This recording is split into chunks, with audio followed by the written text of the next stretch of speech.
Most of us fail in life because we're afraid of what everyone around you is thinking. That's 100% truth. People, one thing you have to learn early in life, I didn't learn this till later on. I don't give a motherfucker. You can't care what anybody thinks about you. If I cared what people thought about me, you think I'd be yelling out here, doing a 105-pound ruck, talking shit? This is who I am. Find out who you are and own that motherfucker and tell people to go f themselves. I had to stop caring what people thought about me. I realized that everybody's up. That's the one thing I realized. I walked around and I put these people on a fucking pedestal. Everybody was better than me. So I can't tell you anything about me because you're gonna judge me and I'm gonna feel even worse than what I am. What I realized, once I calmed my mind down and sat back and looked at how jacked up this world is, once you realize that you are not alone, everybody that's talking to you about how jacked up you are, only thing they've done better than you is they've hidden their f***ed up world better than you have. That's all they've done. We live by the narrative of other people. When I first called a recruiter to be a Navy SEAL and I was 297 pounds, the first recruiter looked at me and said, "You're not gonna be able to make this, man." So what he was doing was he's projecting his energy on me. He knew he couldn't be a fucking Navy SEAL. So God helped this black guy, because I was only the 36th African American to make it through in over 70 years. How's this black fat guy gonna make it through in my ass? He wouldn't even want to try. So he's projecting this. So a lot of us who are negative people, all we do is project how we feel on other people. A lot of times I'll be in a 200-mile run or something like that, and I'm all jacked up. Body's broken, mind's broken, spirit's broken. I started to say, what if I can pull this off? When I first walked into the Navy SEAL recruiter's office, he looked at me and said, there's only been 35 African Americans in 70 years make it through. You know what I said to myself? What if I can be the 36th? It's the what if I can pull off a fucking miracle. What if I can become someone that no one thinks I can be? And just me talking about that, I have the hair going up on my arms because it makes me just like, what if? So what happens is that there's a lot of negative people walking around the planet Earth who are afraid to try, because a lot of people are very negative in this world. So we are afraid to fail. Why? I told you, man, you shouldn't even try it, dude. Just chill out, relax. Why are you so crazy? Why are you so obsessed? So all that stuff drives the quitting mind, I call it. The mind wants to quit. The mind's tired. The mind thinks it's very deserving. So the biggest problem in this world is other people, not yourself. It's other people in your head. They are puppet mastering you pretty much on your life. My next door neighbor 2 months ago, she just killed herself. Tons of veterans I know, they killed themselves. I got an email 2 weeks ago from a family member that an 11-year-old boy killed himself from people at school bullying him. One thing about life is that people in life, they are the ultimate puppet masters. They exploit your weakness and they love to walk you around life and own space in your head. One of the biggest ways to cut those strings and walk on your own 2 fucking feet to your own destination in life is to build self-respect, self-esteem, self-discipline, all those things. Stay hard is not just about going to the fucking gym. Stay hard is about going that extra step and you fucking can't. That's what builds self-esteem and self-respect. Stay hard. Because I realized once I was talking to myself the right way and all this shit wasn't in my mind, wow. I went from this piece of shit kid who thought he was dumb, not successful, insecure, who stuttered when I first saw somebody, to a person who can now do all these things just because I now control my own mind. When you get to the point where you really fucking don't care, you're dangerous. You become very, very dangerous. I'm not saying don't care like, I don't care if I do that. No, when you don't care about other people and how they view you, about how you walk, how you talk, how you dress, where you want to go with your life. With success in life comes more haters. Don't make them hurt your feelings. Use them for fuel. Use them for energy. In times of need, put them on the fucking mental Rolodex in your mind. And when you don't want to do shit, roll through your brain. Pull up that motherfucker that you need. That person who said you couldn't do something. Weren't fast enough, good enough, smart enough, where the fuck it may be. Use it for energy. Instead of killing them with kindness, torch them with fucking success. In life, we have to continue pushing past the odds. Use everything this world has to give you for fuel. Stay hard. You know, growing up, I didn't want to tell anybody I wanted to be in the military. Because why? Some of my black friends, I was afraid of what they think. I was afraid of what other people thought about me. So now, when I go in the military, I didn't know you want to fucking join the military. I ain't tell you because I was afraid of what you thought.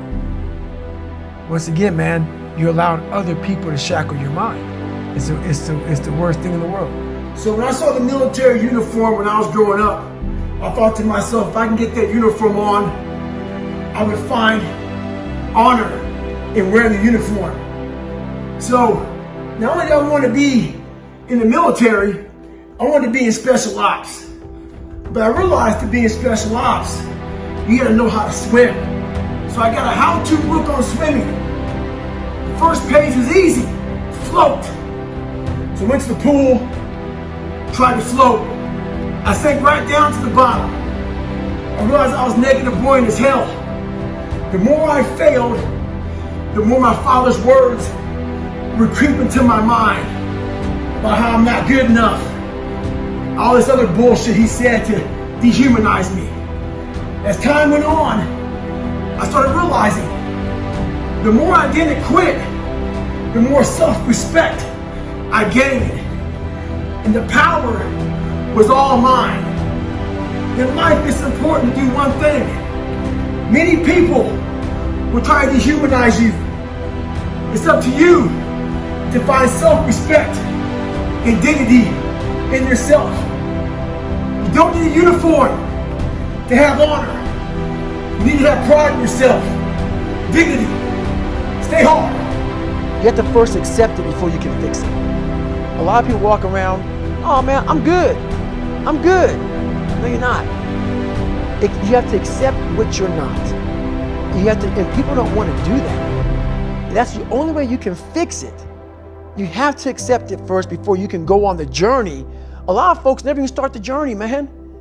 They never start the journey because they live in this fake life that who they want to be, they act like they are, but they're not because they haven't fixed all this stuff yet. You got to fix this first before we can start our journey in life. So that's why I have them make this list. You fix these problems, now your journey can begin because you no longer care about how people are judging you. When you care more about how someone's judging you, you're going to stay right there. There's no forward momentum. Do you think you could go the other way and maybe become a bit cold if you don't care what anyone thinks? Your fiance, your kids, you know, they're not the people around, do you not care what they think? See, that's the thing about it. You have to have an understanding of what not caring means. If your fiance and your kids don't believe in you, you can't care what they think. That means you chose the wrong support staff. So that's why a lot of people don't understand one another. Your support staff has to be like, if I'm going to go out and do whatever it is, my support staff is, my fiance. If she's like, you know what, I don't think that you should be doing that, I have to take it, why? So I can be open-minded. So why are you saying this? But if she's saying it because of her, that's not the right thing. Because I need backing to do what I'm going to do. Open-mindedness, I need support. So you got to be very clear thinking about all that stuff. For instance, there's all these things that are on TV, and we have all these news people judging people who f up in life. And yeah, they made big mistakes. But that person who is judging you on TV, I guarantee you that news person is saying, I'm glad that my shit didn't come out. I know that about people. So if you want to sit back and judge how jacked up I was and how messed up my life was, Merry Christmas, go for it. Have a good time. But I'm smiling at you right now, knowing you have a secret that you're not willing to share. It gives you a lot of power when you're able to go on a podcast this big and say, hey, tell me, I'll tell you anything you want to know. I no longer care. There's a lot of power in that. To be able to put your life on a billboard for the whole world to see and say, judge it, man. Judge it. Like just me talking about it makes me feel good. And that's another thing about it. When you are willing to talk about how jacked up you are, the strength, that big rock that you carry, it just starts to come off you. It just starts to come off. That's why I do it so often. I'm like, hey man, I'll tell you anything you want to know. I'm tired of being afraid. I'm tired of not telling you shit. I'm tired of lying about how good I'm not. I used to always want people to accept me and like me. So I became who they were.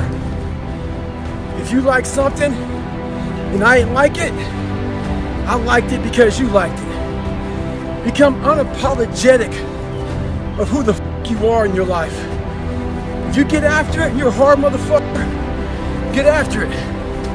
You gotta make yourself better than what you think you are. And what that requires is people to not fucking understand you, not know you, not get you at all. Look at you like you're off. Look at you like you have a problem. Don't worry about that shit. Be unapologetic. Get after it. Stay hard. Be who the fuck you are. My circle's very small. I make sure I didn't handpick these people, because I'm like, so you don't want people in your corner that are like, oh, let me pat you on the back for what the fuck you do. I don't want people patting on the fucking back because I fucking woke up in the morning. No. So you don't want that. You want people who are honest with you, who are gonna tell you what the fuck is honest.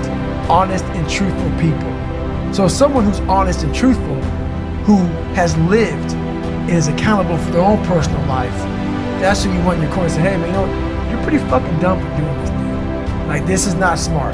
Or you're being a turd today. You're not getting after it. That's who you want in your corner. So you don't want a lot of people, hand-pick people to be in the corner who kiss their fucking ass. You don't want that. The most important step we'll ever take in life is our next one. A lot of us get our feet stuck in concrete. We get our feet stuck in concrete because we're afraid to make enemies. One thing in life, you're gonna always have haters. Embrace them.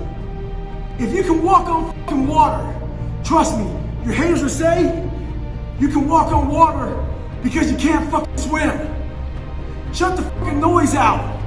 Embrace the fact that people don't like you. It means you're doing something right. Stay hard. Stay in the fight. But I don't respect a lot of people. Because how am I gonna respect you if you're not fucking grinding every day?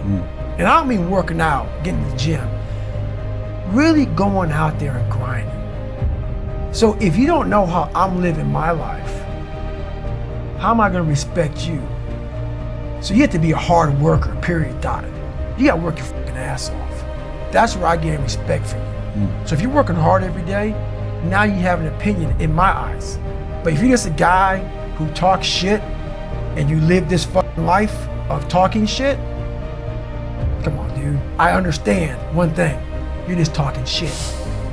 But if I see you every fucking day of your life trying to be better, every day, going through all the wickets to be better, you got my attention.